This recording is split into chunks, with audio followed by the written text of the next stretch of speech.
Whole sports all plays. Whole sports all plays. Rebel soul child got a fist balled. I'm a respawn of ancestors and I'm blessed, They are not him, tell him fess up. I get checked up, hella carefree, nothing scares me, hella reckless. Yeah, I got next up, right? No, we not the same, cause see when I look in your iris, you likely to talk but not ready to ride. You do better keeping it quiet. My pen is ignited, my soul is enlightened. I like who I am, but I'm biased. The palette is right, and my drip is a fountain. I'm not like these regular guys. All of that talk is misguided. She like the way I make the tape print, but the way I make the words play is grim. I'm the reaper reaching for the kill switch. The label cut the check like the blazement. Something sparking where his brain is. The beat is somewhere where they prayers in. Geronimo, the way I make the bass jump when no parachute is taken.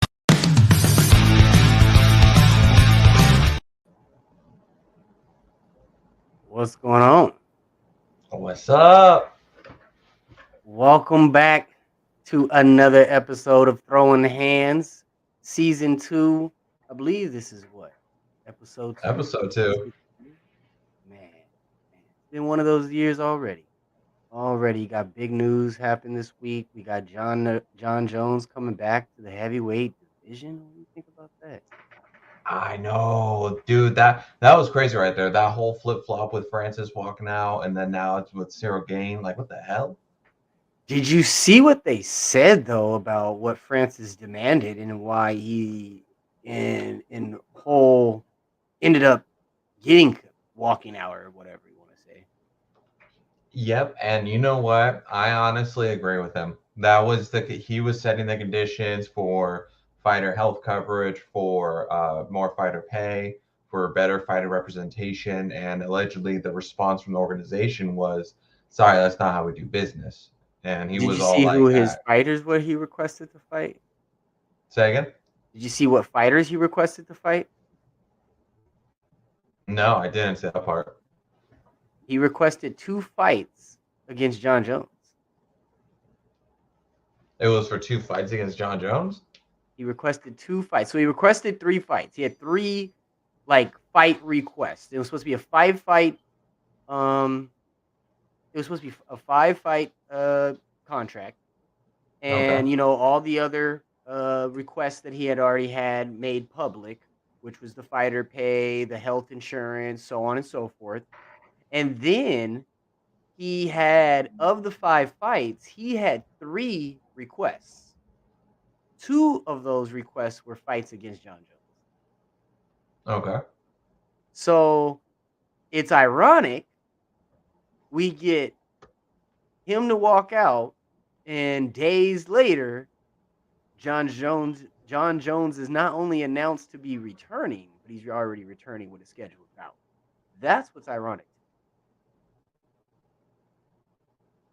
And it makes me so bummed out too, because the fact that I'm more excited and more interested in watching John Jones and Francis fight versus John Jones and Cyril Gain. Like, don't get me wrong, I think it's going to be a fantastic fight, but dude, that's not what this whole buildup was for.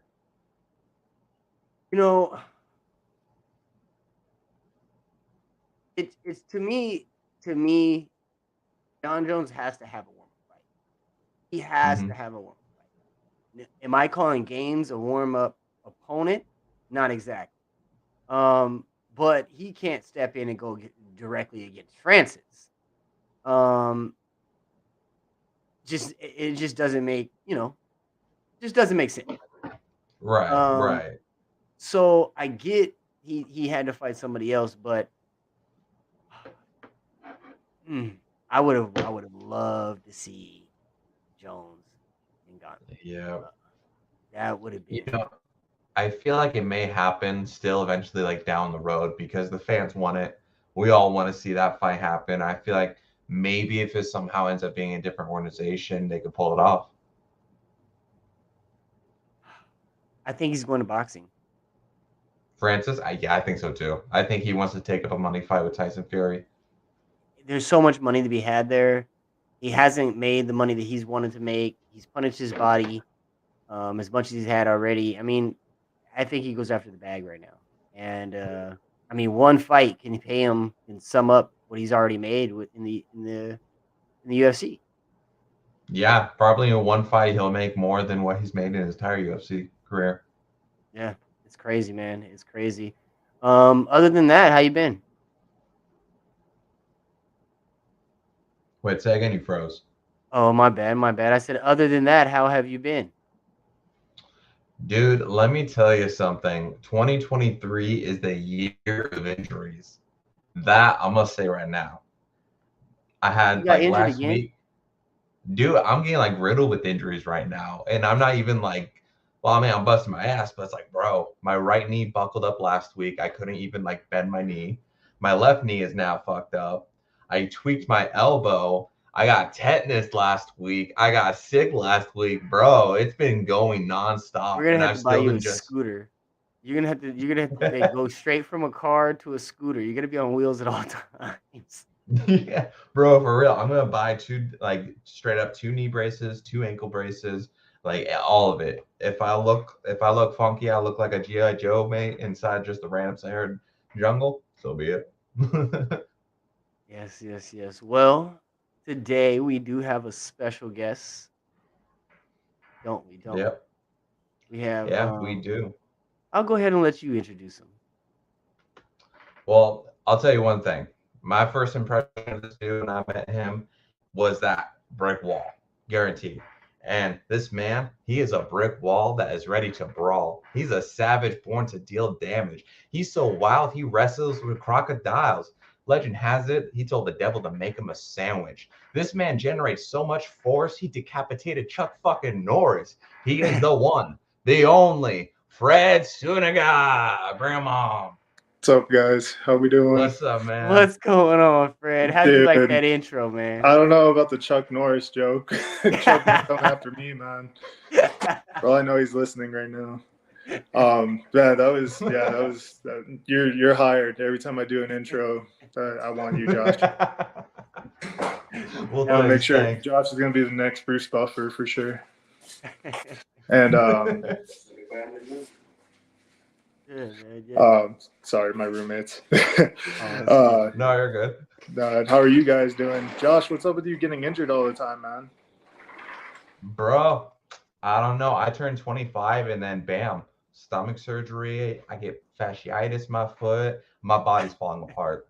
No, man, that's wild, man. You're a madman. I mean, I'll be 28 in March, the end of March, actually, March 31st. So I'm not getting any younger. man. Well, you don't look a day over 23. I would assume you're much younger. No, man. Dude, thank you. People always telling me like, I thought you were like 35, man. I'm like, oh, thanks. Yeah, yeah. When I shave, I guess I look younger. When I don't shave, I you're a look big like a dude when I madman. first met you. Yeah, look like my mom told me I look like a Viking when I don't shave. So I'll Oh, take it. really? Yeah. She's like, I don't like the beard. I'm like, I do. No, I want to keep it. Let it grow out. Yeah, absolutely. All the badass grapplers have beards, you know. Gordon has a Santa Claus beard going on. Yeah, see, I was gonna say it makes you look more like a grappler if you got the beard going on. Yeah. About to slam Yeah. somebody and choke them out. Yeah. Jay, when are you gonna start joining a gym, man? When are you gonna do some jujitsu?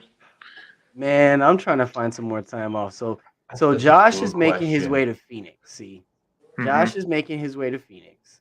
Mm-hmm. We're gonna push a little bit harder for us to get a little bit more of a different income stream, and then I that'll think free you up guys some need more to do a time. grappling match one day. Hey, I'm down. I'm ready. I'm ready to go to a gym, get some Battle of the workouts in, medias.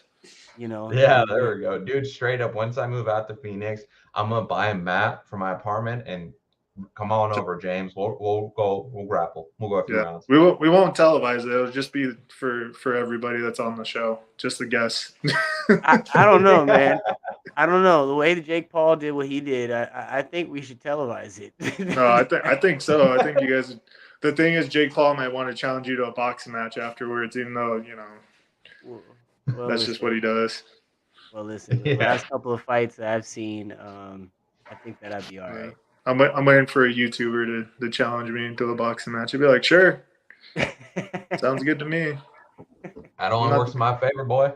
And I'm not the best of boxers, but my lead hook's pretty good. I haven't had complaints about my lead hook yet, other than it's probably my hardest punch. So since we brought up the celebrities, boxing with Jake Paul and whatnot, who have you just absolutely just said they should not have ever stepped in the ring? probably Ben Askren. What do you think, Ben? Ben Askren. Who would you say, Josh? You're gonna have to ask it or tell me again because it was freezing in and out when you asked the question. I said, since we brought up celebrity boxing or these celebrity matches, who would you say just absolutely should not have stepped in the ring? Who definitely shouldn't have stepped in the ring with Jake Paul? Period. Anybody. Oh, Ben Askren too. Hands down, I agree 100%. I'm gonna say Nate Robinson. Never stepped in. Honestly, yeah, Nate's probably the Nate Robinson was horrible. That was a nasty That was one. bad. Yeah, both those two should never try to fight anybody. When Askren came back to wrestle Jordan Burroughs for like a charity event, like he had no business doing that either. Jordan Pac-Man Jones one. Oh gosh, don't even That get me was started pretty with bad. that one. Yeah, That was- that was cool. Did you guys see the last the YouTuber event or whatever that happened in the UK with KSI? He was supposed to fight Dennis, then they brought in another YouTuber to fight him. Yeah, isn't that I the remember when seeing a bit of the that. fight broke out front after the way out? The way out. Yep. Yeah. Really? That happened? Yeah. Yeah, that's no, when man, it was Dylan pretty Dennis bad. got punched in the face. I forget the dude's name. He's a former fighter too. The dude that actually punched him in the face on behalf of KS1. I forget his name, but he came out of nowhere like, dude, like you're fucking with him because you know he ain't gonna do anything because he has a fight coming up. Like, I got you. Yeah, he so he fucking left hooked him. Dylan Dennis has been fucking 0 for 5. So, Fred, so let's talk a little bit about you though. What kind of got you into fighting? Going back, when did it start? Give me a little So bit. what got me into martial arts in general? So my dad was in the Marines for 20 years, so I'm a military brat. So I didn't grow up with I saw Space Jam, I saw Nickelodeon as a kid, but I grew up watching action and kung fu movies. I saw The Big Boss with Bruce Lee. And at the time I was like 5 or 6, and I see this tiny dude like just owning like these guys. The Chinese Connection too, where he takes out a whole dojo of like Japanese guys and the big sumo fighter at the end. So I remember begging my dad, I'm like, Dad, like just put me in karate, and not realizing Bruce Lee never did karate. He did JKD, Jeet Kune Do, but like I was like 5, so I thought everything was karate, Right. So saw Bruce Lee, and then I saw Bloodsport for the first time, and I got to see who Van Damme was. And I was like, holy shit. I'm like, yep. I was like, I need to do karate. So I did karate for since I was about 5 to about maybe like 8 or 9. And then we were at the Y at the time, and they had youth wrestling going on. And I just happened to, because where the mats are, they're across from the wrestling team mats in the gym. And I just remember seeing like a kid getting thrown over, another kid's shoulder and like landing on his back. And I was like, whoa, like that looks cool. Like they get to body slam each other. And I was like, wow, like I want to learn that. And then what really sold me on wrestling was probably Brock Lesnar. I got to watch the NCAA finals like in 2001 when he wrestled for his national title. And I just saw this big, strong dude like go out there and like kick everyone's ass. And I'm like, okay, like I need to do this. So I made the transition from just, regular American karate to wrestling. And then after that, it just kind of stuck with me. I played baseball. I played football like in high school, but wrestling was my first love. Well, I'll say karate was my first love, but wrestling was like the one thing I was passionate about. Anytime the Olympics were on, I'd yell at my dad to tell me when the wrestling matches were.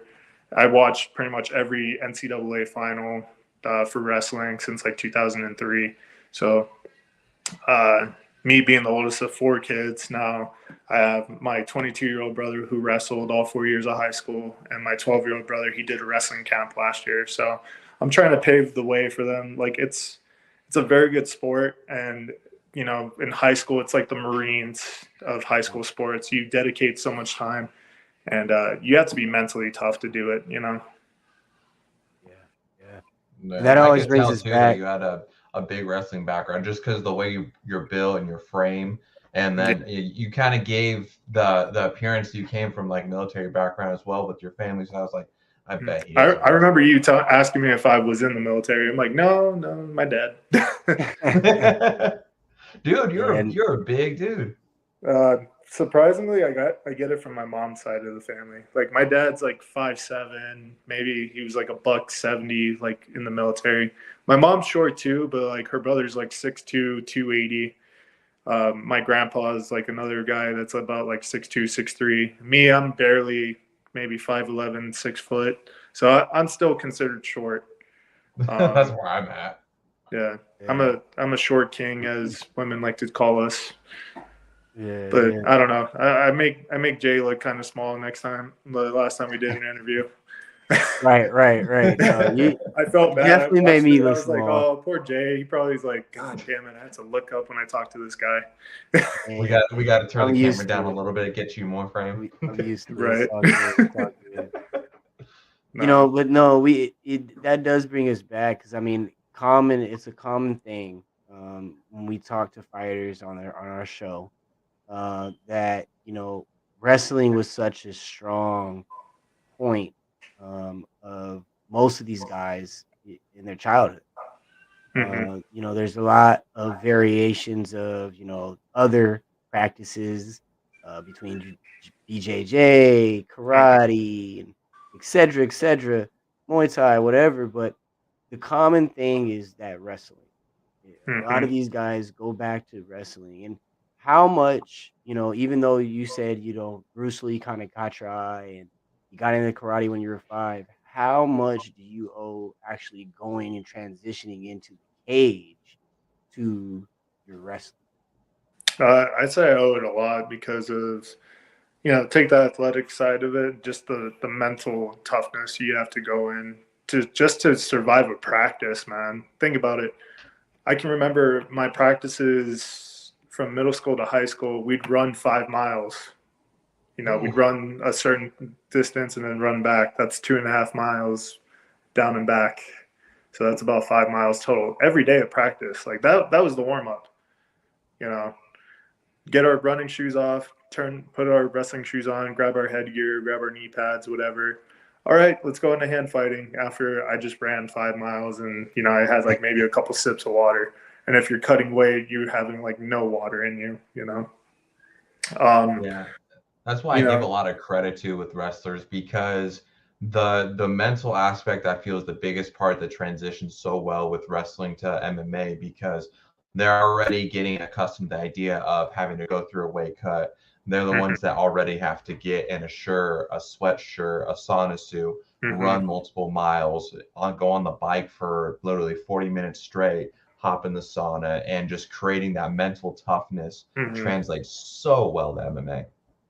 Yeah, and it does. And then not to mention like after when they get to rehydrate, I think that's why when it comes to like the weigh-ins, like thankfully they do it the day before. But I can see why people are like, well, they should fight the day that they weigh in.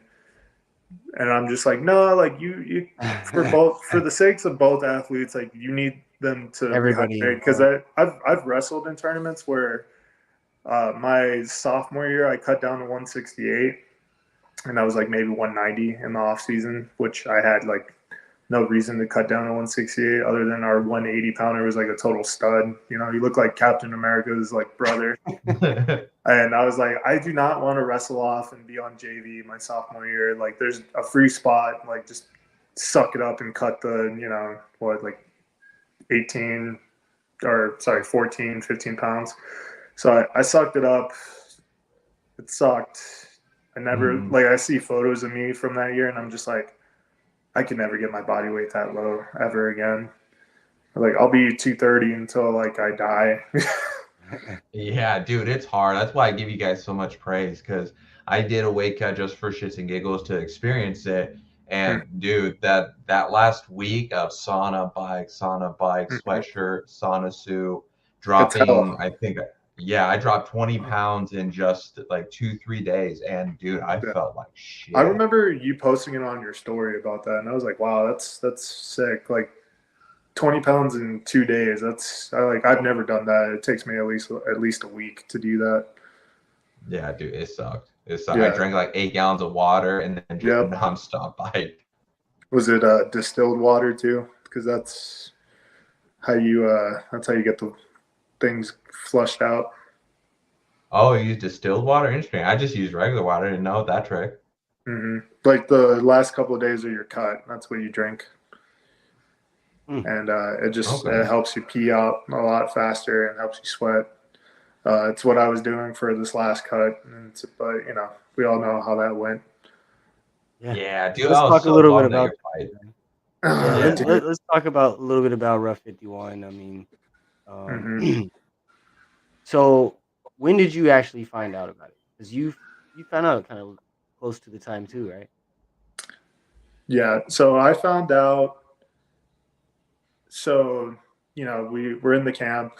I found out that Sunday, the week before. So we weigh in that Friday, right, the 9th. I found out what I'm trying to do the math, like maybe on the 1st of December, 1st or 2nd of December, we'll say.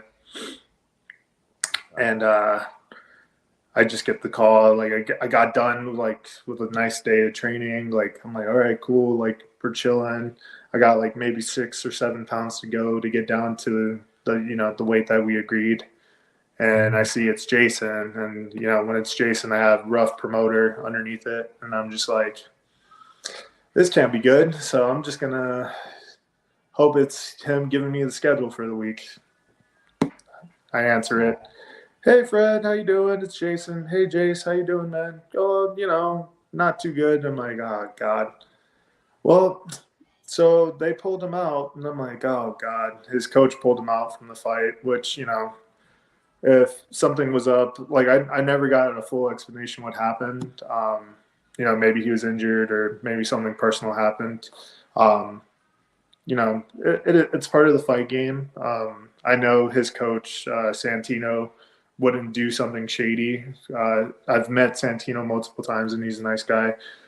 So it had to have been something serious for them to pull him out 5 days before the fight. So, whatever happened. It's in the past, and I wish him and his team the best.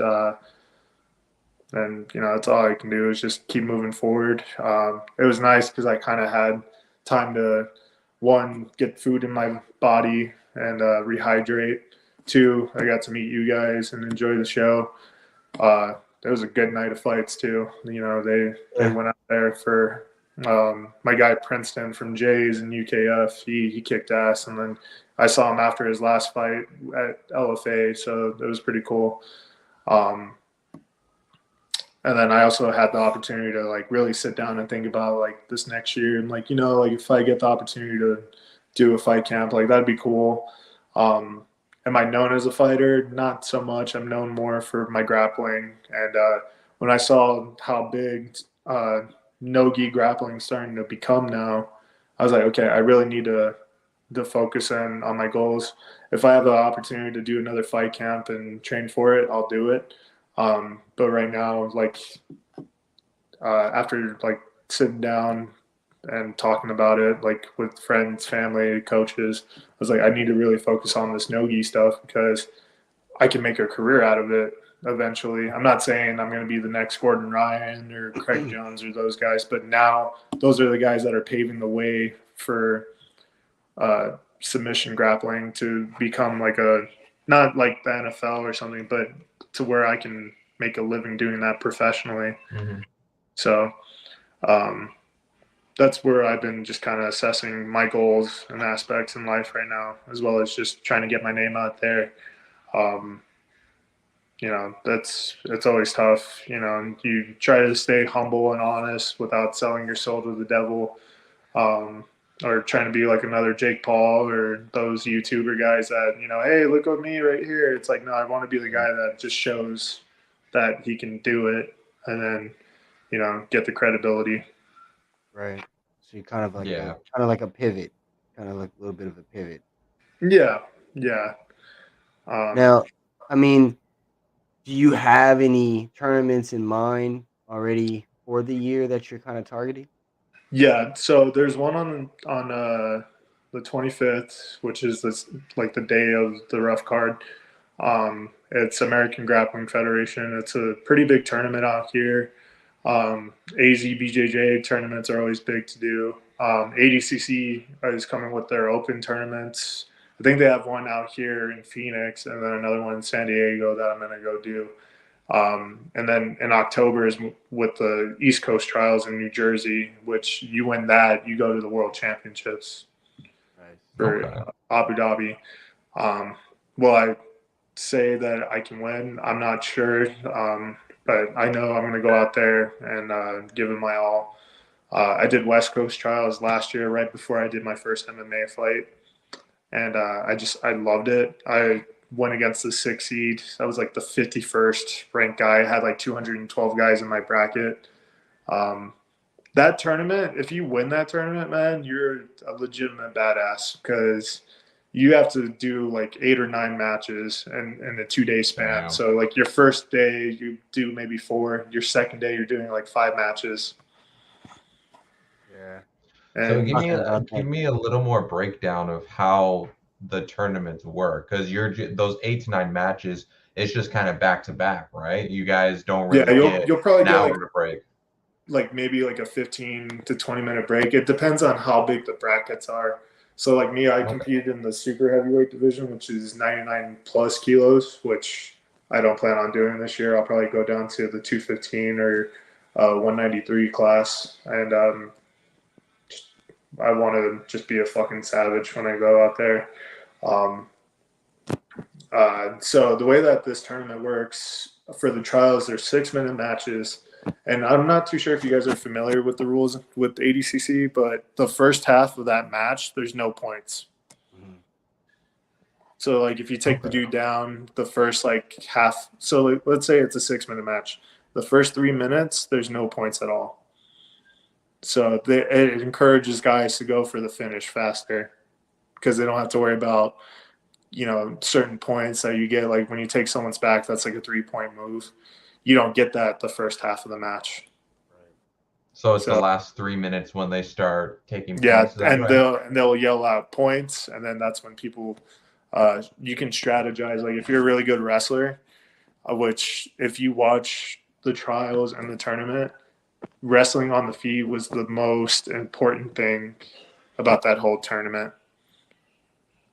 Guys like Nicky Rod, who, he's not, how can I say, he is a good wrestler for jiu-jitsu, but like he was like a D3. He did like 1 year of D3 wrestling, and I'm sure he wrestled, a long time. But like goes out there against like 3 well-known black belts, including Cyborg, and just demolishes all of them with his wrestling.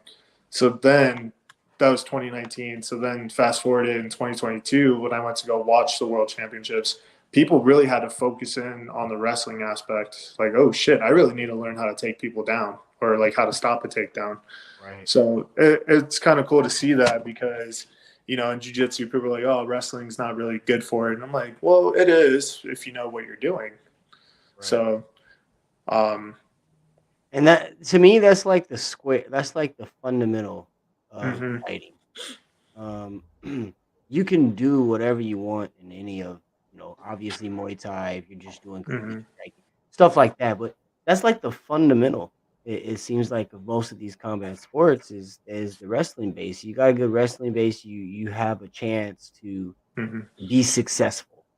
Yeah, and then same thing with like, I can name like 5 really great wrestlers that were UFC champions. Like St. Pierre is a really good wrestler. Matt Hughes. Who else? Frankie Edgar, Ben Henderson. Who else was really good at wrestling? That is a GSP, primarily wrestling background. The funny thing was he didn't start wrestling until he got into MMA. Oh, really? Yeah. But he was just a perfectionist at everything he did. Well, he would wrestle with the Canadian national team. So wasn't Cormier a big wrestler? Mm-hmm. Yeah, Cormier was an Daniel Olympic. Cormier was on the Olympic team. Yeah, John Jones Lesnar. Cejudo. John Jones. Cain Like, Yeah. Velasquez. and So that's the thing. I mean, it always goes back to the same thing, and it Mhm. goes back to what you said earlier, Fred, is that and what we hear ring through the halls and a lot of times in the show, that conditioning, it's next to none. Mhm. With the amount of conditioning that these guys put in time and time again to compete in these wrestling tournaments. Yeah.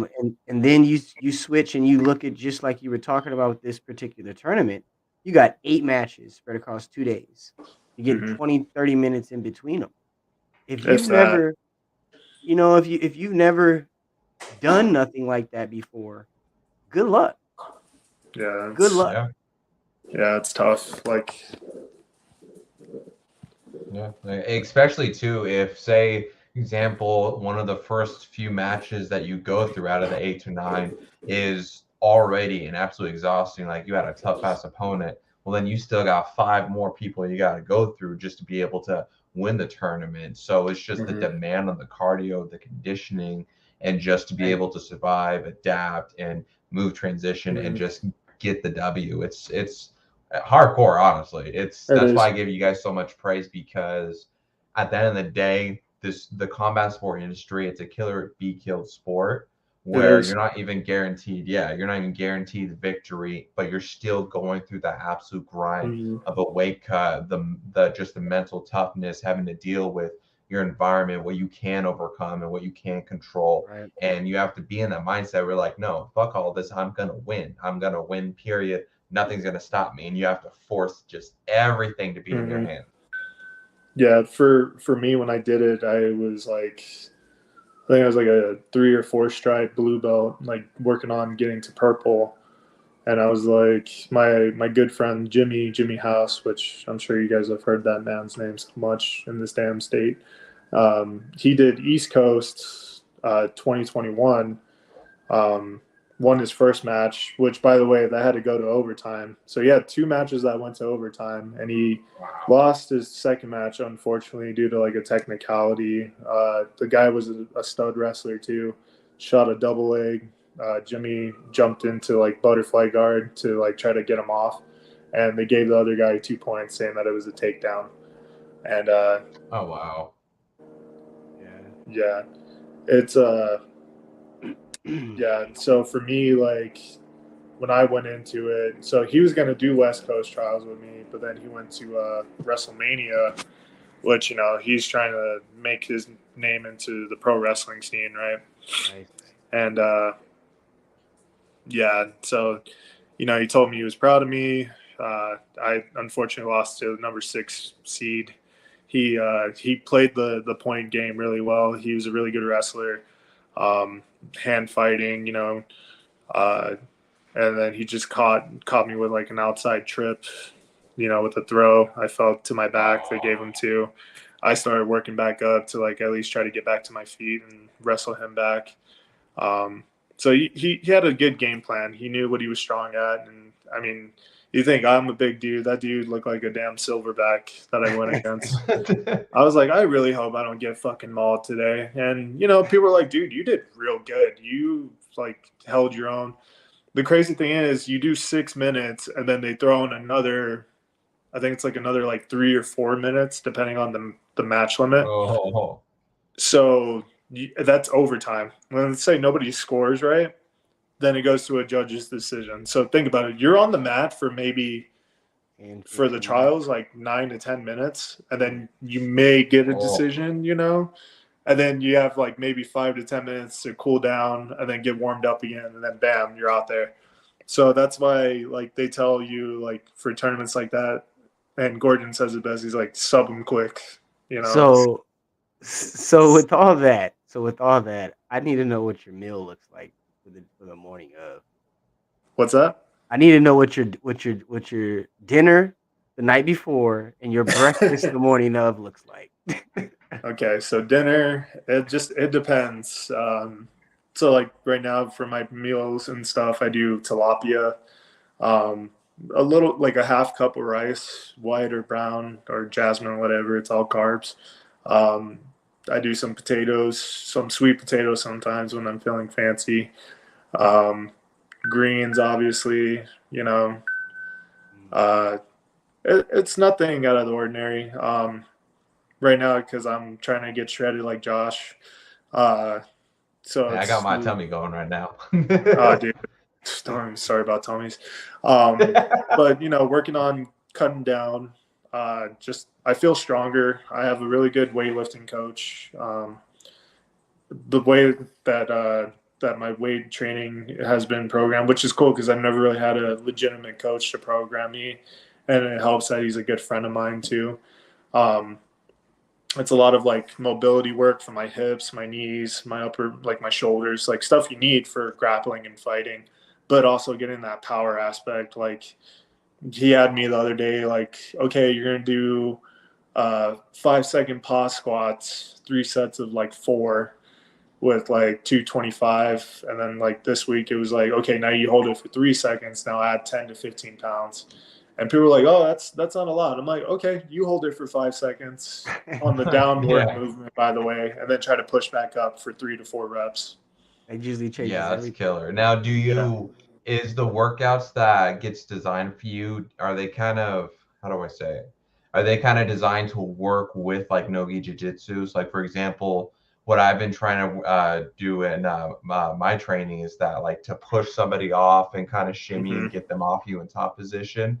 I've been doing some dumbbell press with it, kind of mimicking the motion. Do you kind of do something like that?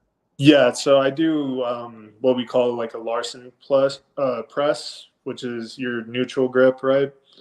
So like your traditional, you're like this, your hands like this, horizontal, neutral's vertical, and I also do it with my feet up.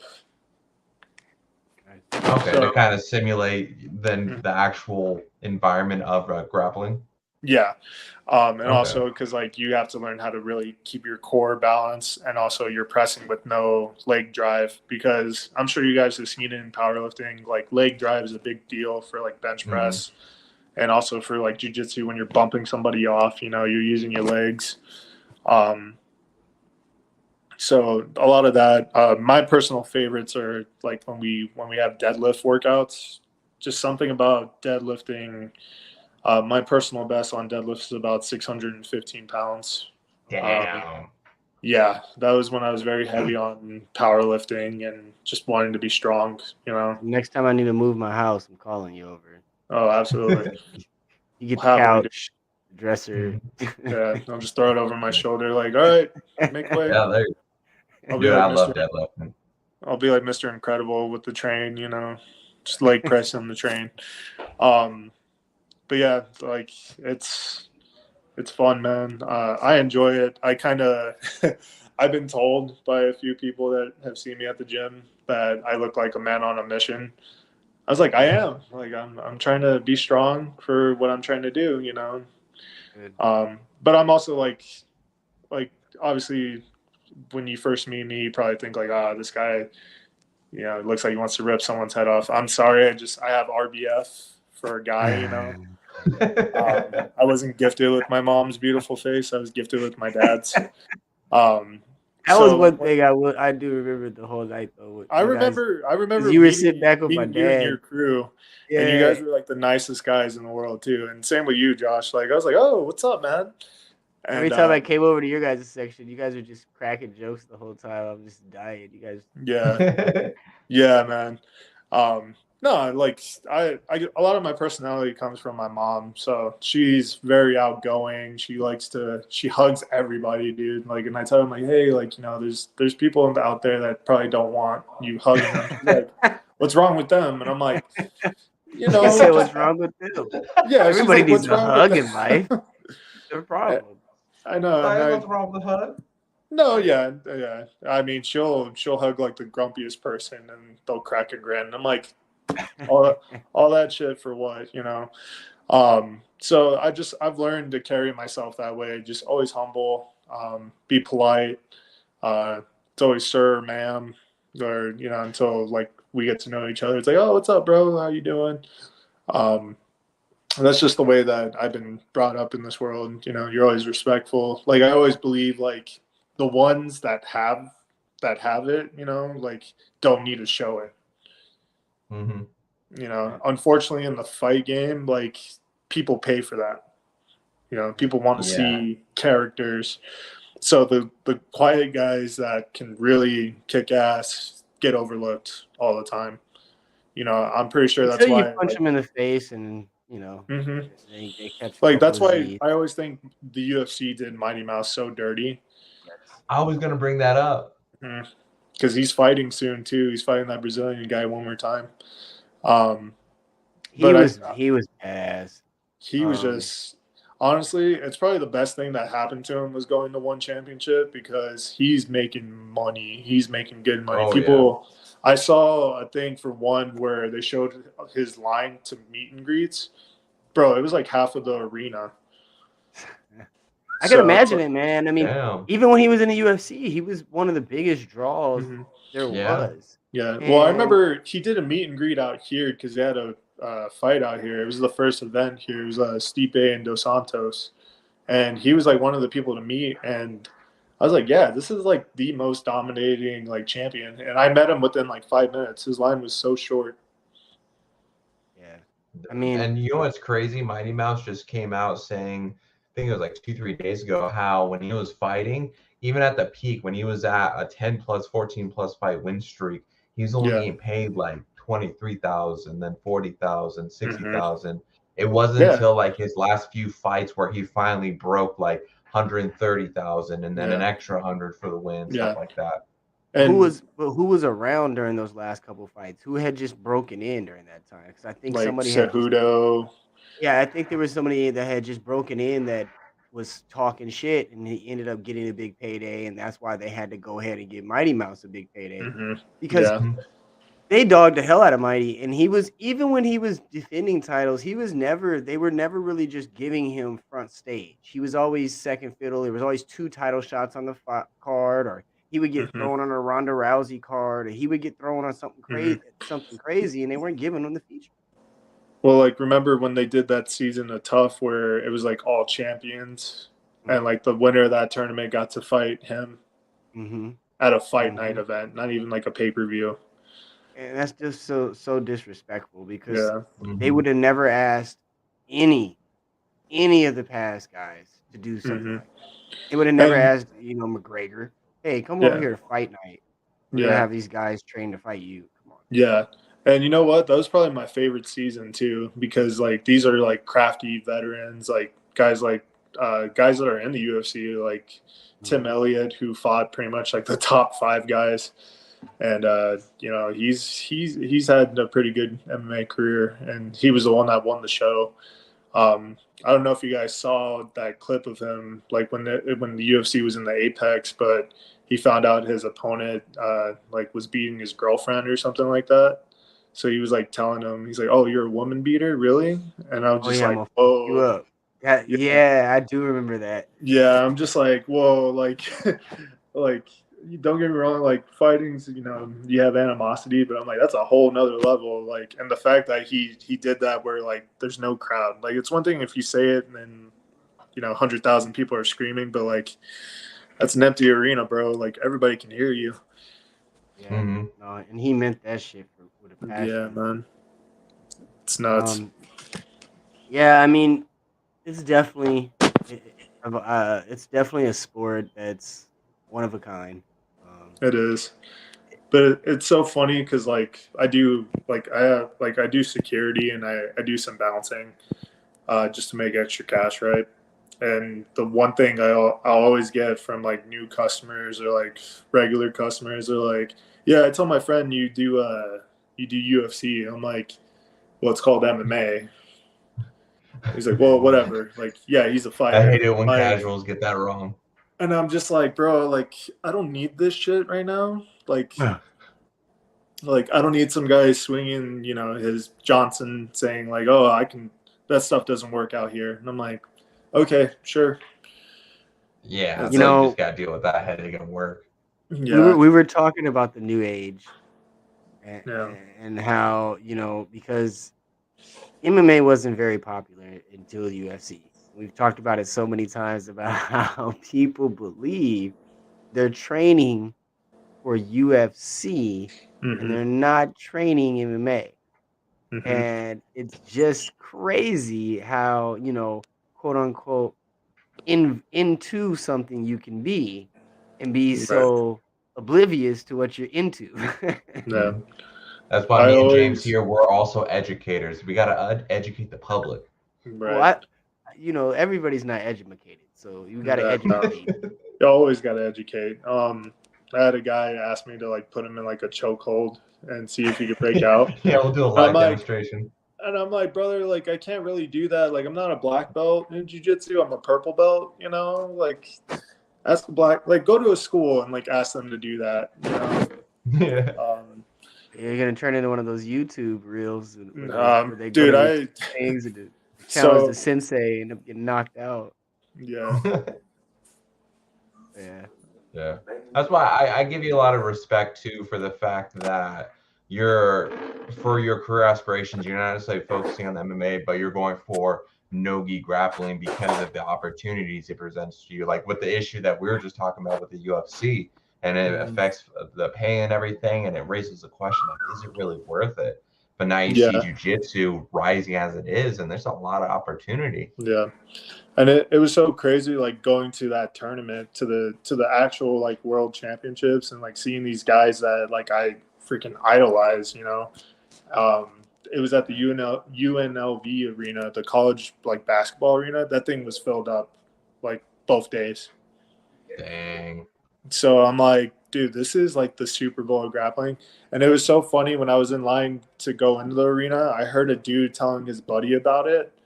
And I just happened to run into them again, like when I was walking to like go get some water, like go meet somebody.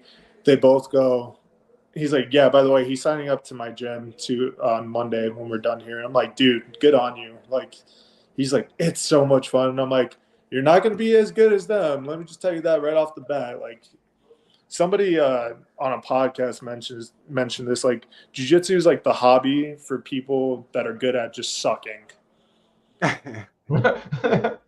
Like, you're supposed to suck at it at first. They say the white belt is like surviving, Mm-hmm. Like you're just trying to survive, not getting your ass kicked, which is true. Right. I mean, it takes a long time to perfect anything, and especially when you got people that are putting decades of their lives into it. And that's true. And to me, like, I'm proud of like what I've accomplished so far with jiu-jitsu. Like to me, like the belt doesn't mean anything. That's been proven from just watching these no-gi grappling matches. Like a black belt will lose to a blue belt any day. Like Nicky Rod made it to the finals with not that much experience at jiu-jitsu. And even in MMA, like there was like a world champion jiu-jitsu guy. He got submitted by a jiu-jitsu blue belt in an MMA fight. Now, obviously, MMA is different application than regular jiu-jitsu because they're strikes, Right. And then you also have like combat jiu-jitsu, which is really cool because that's the closest thing to like an MMA fight you could see with no-gi grappling. Right. Nice. Yeah. Well, oh, go ahead. My bad. Oh, no. You're good. I was just saying, like, where you get to slap the shit out of each other, basically. That's Speaking of which, did you see that dude get his grape smacked off? Yeah. Dude, his face was so big. Man. I don't know why they. Are you talking about that dude from the slap contest who face yes. all up? Yep. Damn, bro. It took 1 week. It took 1 week, and people are bashing the shit out of Dana for that shit. They're like, "What are you doing, bro? Like, what are you doing?" Yeah. Bro, I thought his muscles just gave up and contorted that way, and his face was stuck like that. That was so nasty. Like, I like to think I'm tough. Yeah, just like that. I like to think I'm tough. I am not tough enough to do that shit. I'll tell you that right now. I'm good. They can give me $1 million to get slapped by Ngannou, and I will not do it. My goal is to bob and weave. Keep on moving. I am not standing still and letting you slap this shit out of me. fuck They let you if you move, they have like a spotter there to like hold you still while you get slapped. Yeah, you're supposed to Yeah. hold on to that thing behind your arm, so your arms are behind your back, and they like hold you down, dude. It's like, Yeah. no. Mhm. No, I'm Yeah, good. bro, that's full contact to the face. You're snapping your neck like that. That's nothing but trauma straight to the brain. I don't see That like- that looks like lasting somebody's long at getting. all. That looks like somebody getting jumped. I'm sorry. Yeah. That looks Yeah. like It you got does. caught You in the gain back of the alley. CTE after a year of that. Yeah. It's between that and like bare knuckle boxing. Like, Bro. nah. That's Hey, that's that so bare knuckle stuff brutal. is nice though. It's Some of them badass, but dudes, the thing is, that's a guaranteed broken eye some socket right there. yeah, it's broken Mhm. something. There's always Nose, been so eye many guys socket, broken hands jaws, every fight, broken hands. orbital socket. Like Like I I heard forget that what the they were trying to recruit Ngannou to do that. Yeah, right. I was like, oh, dude, do Who's gonna get you- in the ring with him? he would No kill one. somebody. Yeah, no one. Yeah, That's guaranteed. They get their That's head knocked murder. off by a Ford Escort. that's murder, bro. Like when he You want was to get on hit the by an Jack, Astro van? like when he was on the Jackass movie, he had to punch the dude in the cup. Like what the hell? Oh, you could tell he felt bad. He didn't want to go full force. Well, because they lied to the guy. They said that it's a lightweight, and then he walks up and it's Ngannou. I was like, oh no, You're gonna die. You're not gonna be your freaking Yeah. I'm good, Oh, man. man. I would kill Well, to have yeah. that man's just power. Honestly, just Yeah. touch somebody and watch him go to sleep. I'm excited to see him touch boxing. So. Yeah. Mm-hmm. Yeah. But that'd You yeah, be know what? Fred. I wanted to ask you real quick before we get out of here. Because I think I heard you talk about this before. You coach and you do stuff like that as well, right? Yeah. What? Because this is another common thing I see that, especially with guys that do BJJ a lot, I see that all very often in that field. Mostly BJJ, but what is it about coaching and fighting and that close relationship that it has? And it seems like so many fighters now and again are becoming coaches while they're in training and taking the next step in their career. What was it about it that got you into it? So what got me into it honestly was like just watching people grow. Like having a significant part of their improvement, I think, is the most important thing.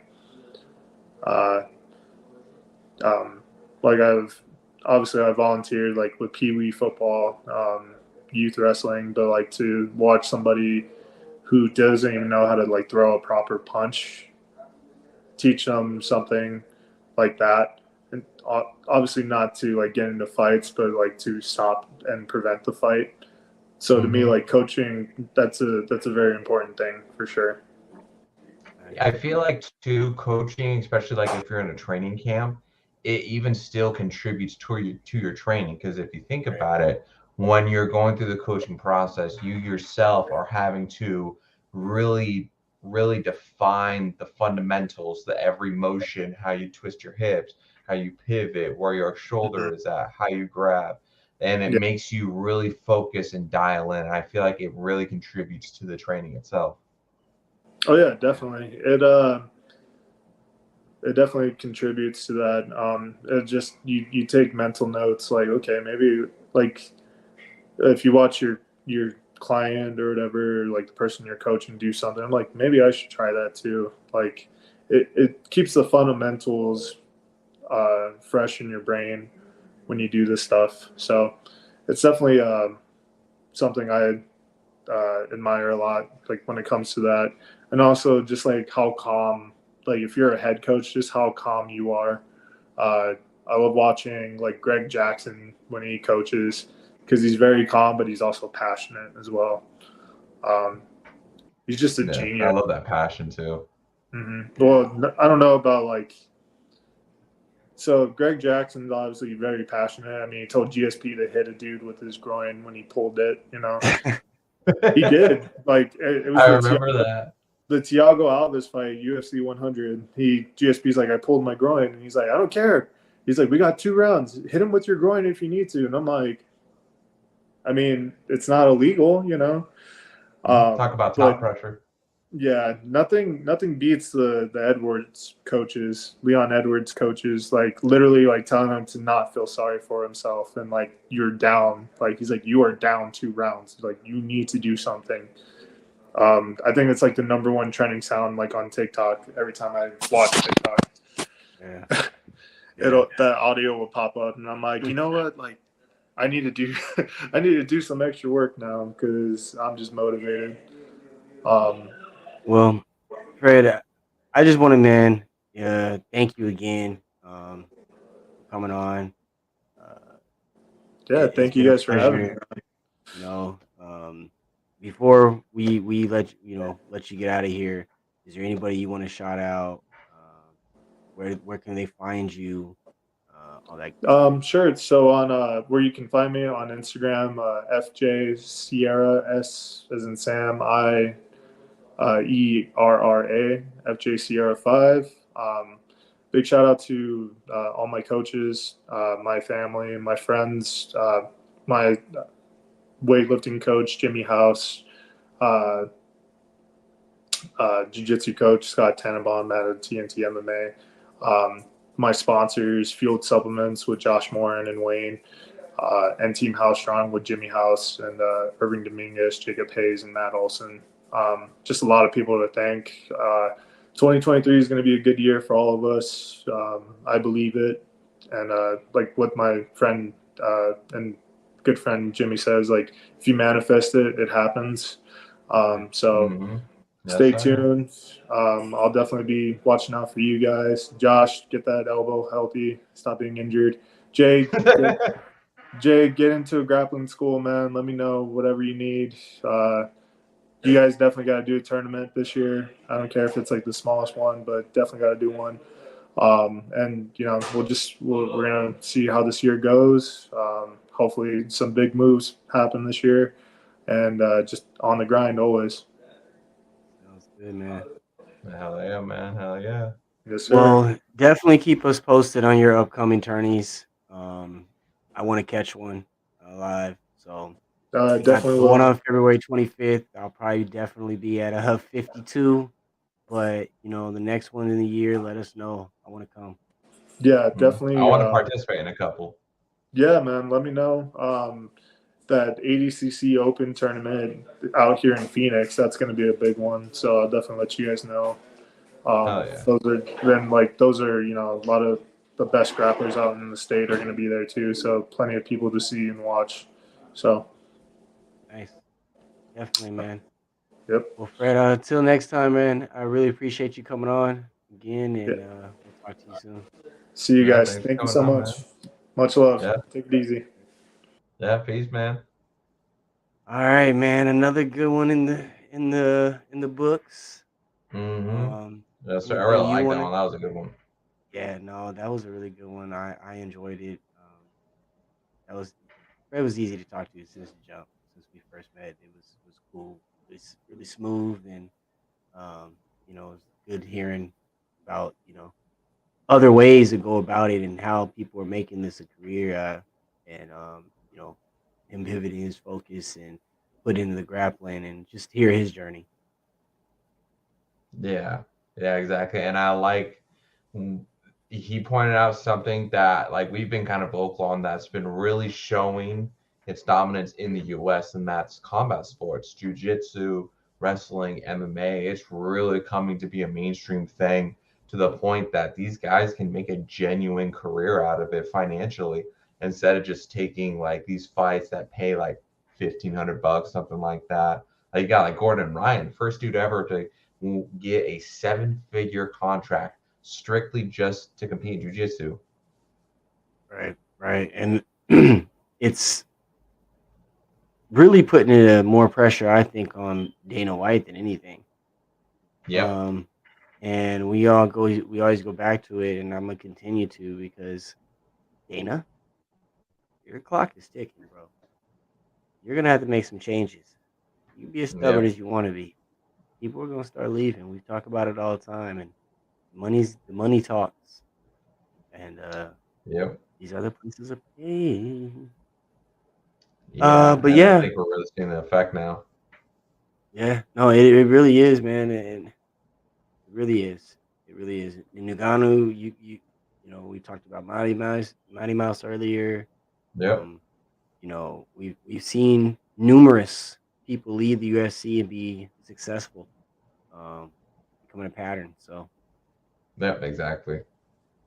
anything you want to say before we hop out of here?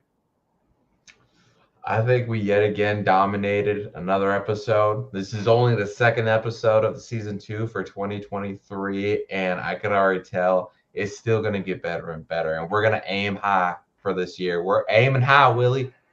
Yes, sir. Yes, sir. Yes, sir. I totally agree. Right. You know, second episode. You know, if by any chance you happen to see this and we play it as our third episode, I'm sorry, guys. We had another one scheduled as well. This is the second episode of the recording. It legit is, but it might be played as a third. Okay. That's true. That's true. So if you see this and you watched it all the way through, my bad. But outside of that, you know, I think that this year is going to be, like you said, we set a lot of groundwork last year. We did a lot. We grew our friendship personally, and then the show itself has been taken off. And I think this year is going to be, you know, there's a lot in store for us, and it's only up from here. And consistency Yep. is the key. And you know, with Ruff putting on great cards like the one we have coming up on February 25th at Rough 52, we're going to see Bridge City's Trenton Byer Yes, defend sir. his title against a former Throwing Hands guest, Brian Benavidez. You know, we keep getting fights like that. We're going to have great content to talk about all year. It's going to be fabulous. Oh yeah. Absolutely. That's why I say 2022, we just lit the spark. 2023, we're igniting this bitch. Mm-hmm. Definitely. But until then, you know, we'll catch you guys on the flip side. I'm signing out. It's your boy Jay, And I'm Josh. and this is Throwing Hands. Whole sports all plays. Whole sports all plays. Whole Rebel soul child got a fist ball, I'm a respawn of ancestors, and I'm blessed, They are not him, tell him fess up, I get check stub, hella carefree, nothing scares me, hella reckless, yeah, I got next up, right, now we not the same, cause see when I look in your iris, you likely to talk but not ready to ride, you do better keeping it quiet, my pen is ignited, my soul is enlightened, I like who I am, but I'm biased, the palette is right, and my drip is a fountain, I'm not like these regular guys, all of that talk is misguided, she like the way I make the tape print, but the way I make the words play is grim. I'm the reaper reaching for the kill switch. The label cut the check like the blazesman. Something sparking where his brain is. The